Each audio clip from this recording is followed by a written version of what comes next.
Dear students, study with Manoj Rathod में आज आपका फिर से स्वागत है। अभी तक हमने जितने भी ऐसे टाइप इंपोर्टेंट क्वेश्चन थे सभी के बारे में स्टडी की थी और आज हम शॉर्ट टाइप क्वेश्चन के बारे में पढ़ेंगे, जिसमें फर्स्ट क्वेश्चन ये रहेगा कि कोई पदार्थ एक्स है जो कि चमकीला है। यदि उसको गर्म किया जाता है तो पदार्थ की सतह काली हो जाती है और काला पदार्थ बनता है जो कि वाई है, और वाई की क्रिया हाइड्रोजन से कराने पर पदार्थ की सतह भूरी हो जाती है और पुनः पदार्थ एक्स बनता है। एक्स और वाई को पहचानिए। तो चमकीला जो पदार्थ है वो कॉपर है। ये जो कॉपर है वो एक्स है। इसको गर्म किया जाता है तो बनता है कॉपर ऑक्साइड। क्या बनता है? Copper oxide. और तो यहाँ पर कॉपर कितना है? 1। यहाँ पे कॉपर 1। ऑक्सीजन कितना है? 2। यहाँ पर ऑक्सीजन 1। तो ये बन गया कॉपर ऑक्साइड। आगे क्या कह रहा है? ये पदार्थ बना वाई। वाई की क्रिया हाइड्रोजन से कराने पर, यानी कि ये जो कॉपर ऑक्साइड है इसकी क्रिया हाइड्रोजन से कराने पर पदार्थ जो एक्स है वो पुनः मिल जाता है। यानी कि ये H2 और ये ऑक्सीजन आपस में क्रिया करके ऑक्सीजन बना लेंगे और कॉपर हमें पुनः प्राप्ति हो जाएगी। तो इस तरह से ये क्वेश्चन रहेगा। ये एक्स है, ये वाई है, और वाई की क्रिया हाइड्रोजन से कराते हैं तो कॉपर जो चमकीला पदार्थ है पुनः प्राप्त हो जाता है। नेक्स्ट क्वेश्चन किस तरह से रहेगा कि पदार्थ एक्स को गर्म करने पर पदार्थ वाई तथा पदार्थ जेड बनता है, और पदार्थ वाई की क्रिया पानी से कराने पर चूने का पानी बनता है। यदि इस चूने के पानी की क्रिया जेड, जो जेड हमें यहाँ प्राप्त हुआ था, उससे कराई जाती है तो पदार्थ एक्स पुनः प्राप्त हो जाता है। एक्स वाई जेड को पहचानिए और रासायनिक अभिक्रिया का समीकरण दीजिए। इसमें एक हिंट दे देते हैं। पदार्थ एक्स जो है, पदार्थ एक्स का प्रयोग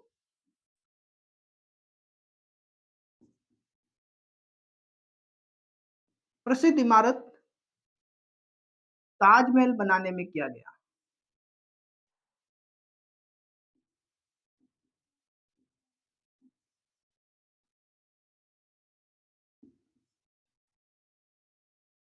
वेरी बट बहुत ही अच्छा क्वेश्चन है ये कि एक्स को गर्म किया जाता है, यानी कि एक्स, यहाँ देखिए एक्स का प्रयोग ताजमहल में किया गया। यानी कि वो कौन है? संगमरमर है, लाइमस्टोन है, खड़िया भी कहते हैं, जिसे चूने का पत्थर भी कहते हैं, यानी कि कैल्शियम कार्बोनेट CaCO3। इस कैल्शियम कार्बोनेट को जब गर्म किया जाता है तो पदार्थ वाई तथा पदार्थ जेड बनता है। तो ये किस में टूटेगा? कैल्शियम ऑक्साइड, और साथ में कार्बन डाइऑक्साइड बाहर निकल जाएगी।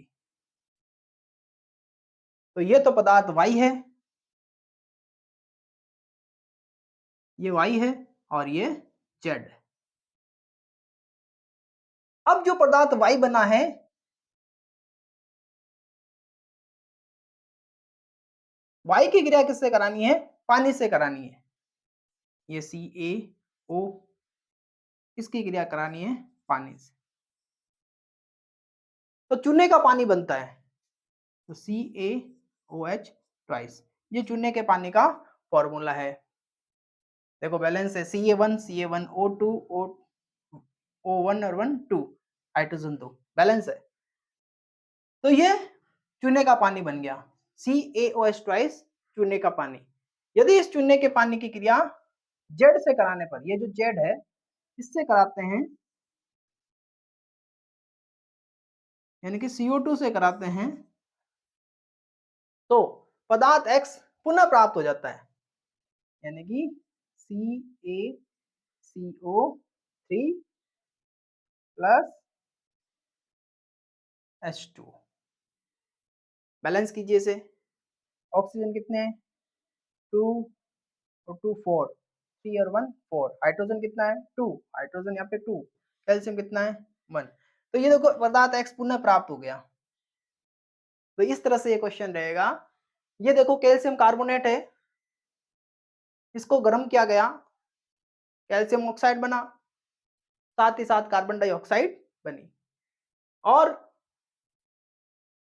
इस कैल्शियम ऑक्साइड में यदि इस चूने कैल्शियम जो ऑक्साइड है, जो पदार्थ Y है, इसकी क्रिया यदि पानी से कराते हैं तो ये बनता है चूने का पानी। क्या बनता है? चूने का पानी। और इस चूने के पानी में जब कार्बन डाइऑक्साइड प्रवाहित की जाती है तो हमें कैल्शियम कार्बोनेट वापस से प्राप्त हो जाता है। तो ये क्वेश्चन का आंसर इस तरह से रहना है। ये आपके 3 नंबर का क्वेश्चन बनता है, सीधा सीधा 3 नंबर का क्वेश्चन बनता है। फिर आता है रेडॉक्स अभिक्रिया किसे कहते हैं? रासायनिक अभिक्रिया द्वारा समझाइए। रेडॉक्स अभिक्रिया समझने से पहले हम ऑक्सीकरण और अपचयन को समझ लेते हैं कि ऑक्सीकरण और अपचयन क्या होता है।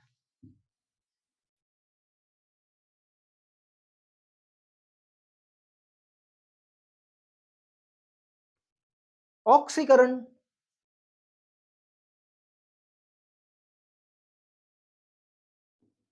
ऐसी रासायनिक अभिक्रिया जिसमें ऑक्सीजन का योग हो और हाइड्रोजन की कमी हो, हाइड्रोजन का त्याग हो। कौन सी रिएक्शन कहलाती है? ऑक्सीकरण अभिक्रिया कहलाती है। और अपचयन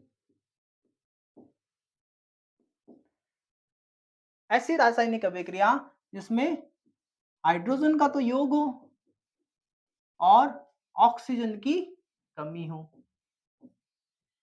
ऑक्सीकरण का अभी एक एग्जांपल पढ़ने से Mg है, मैग्नीशियम।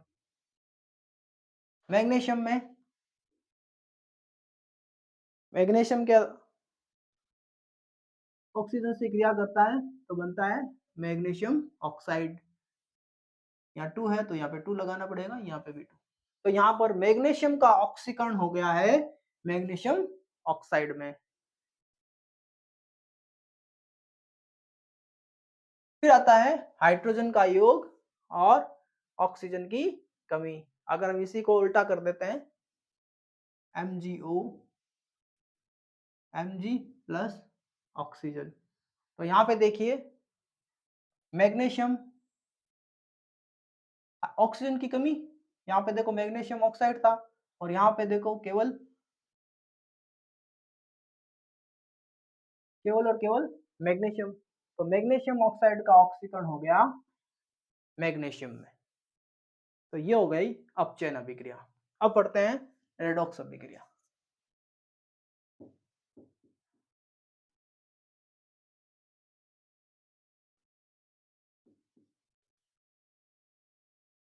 ऐसी रासायनिक अभिक्रिया जिसमें ऑक्सीकरण व अपचयन दोनों साथ साथ हो, क्या कहलाती है? रेडॉक्स अभिक्रिया कहलाती है।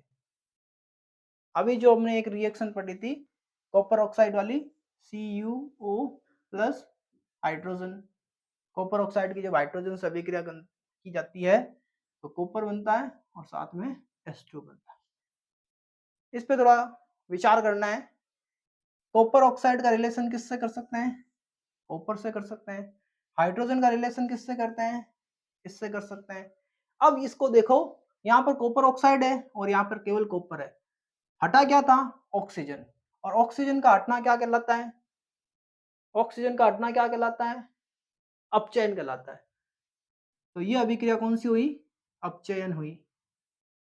कॉपर ऑक्साइड अपचयित हो गया है कॉपर में।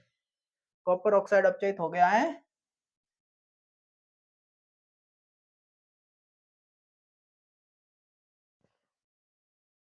और यहाँ हाइड्रोजन है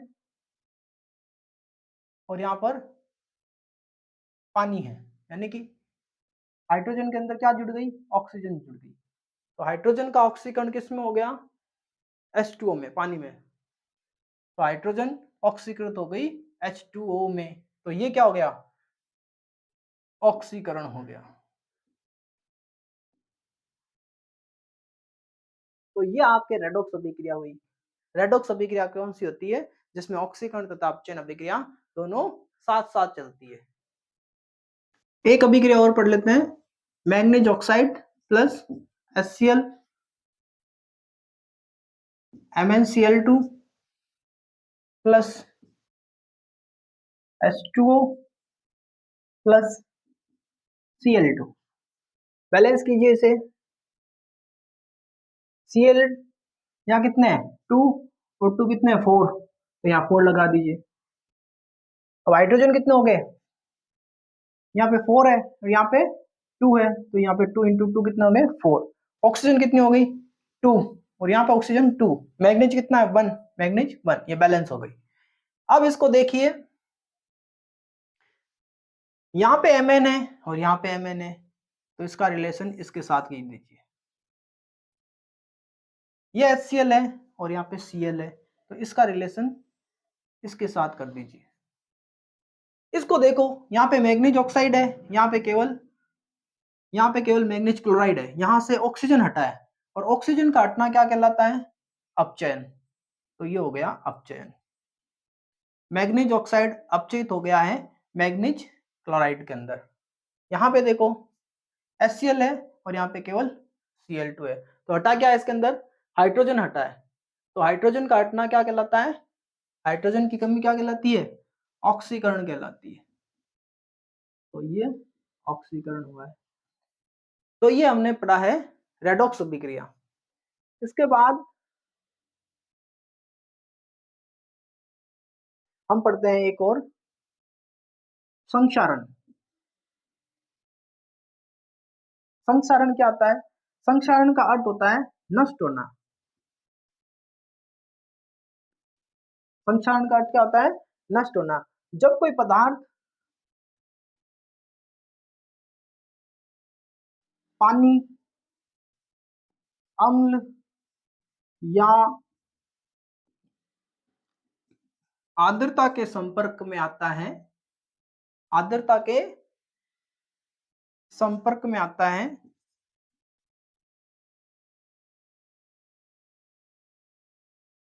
तो धीरे धीरे नष्ट हो जाता है।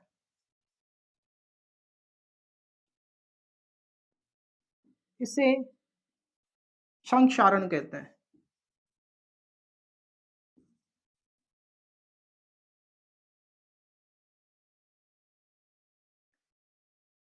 संक्षारण से बचाने के उपाय क्या है,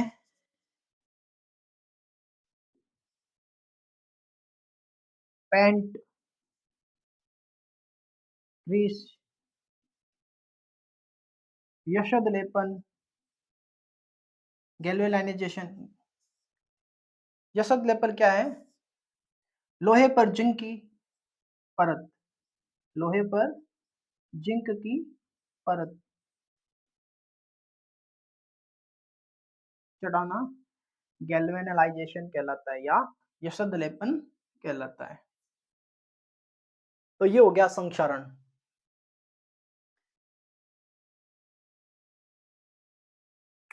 तो आशा करता हूं आपको ये वीडियो अच्छी तरह से समझ में आया होगा। आज हमने ऑक्सीकरण अपचयन, रेडॉक्स अभिक्रिया, संक्षारण और 2 क्वेश्चन जो अपने नॉलेज को यूज करने वाले क्वेश्चन थे उनके बारे में स्टडी की। कल हम विस्थापन अभिक्रिया के बारे में पढ़ेंगे। Thank you.